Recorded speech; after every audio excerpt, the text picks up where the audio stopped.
ஏம்மா அழுதுகிட்டு இருக்க? கடன் பிரச்சனையா? அழுகுத விடு. யாருக்கு தான் கடன் இல்லாமல் இருக்குது?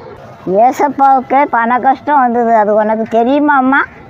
ஏசு வரி கட்டுறதுக்கு பணம் இல்லாமல் இருந்தார். பேதுருவை கூப்பிட்டு நீ கடலுக்கு போய் தூண்டி போட்டு ஒரு மீனை பிடின்னு சொன்னார்.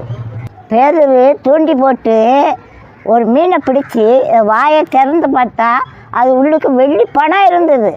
இயேசுக்கும் பேதுருக்கும் வரி கட்ட அந்த பணம் சரியாக இருந்தது.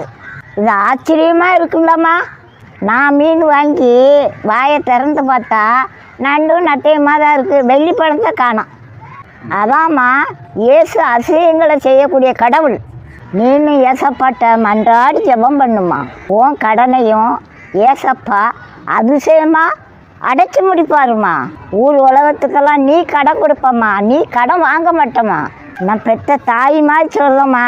நான் சொல்கிறது நடக்குதா இல்லையான்னு மாத்திரம் பாரு. நீ ஆசீர்வாதமாக இருப்பம்மா, கவலைப்படாதம்மா.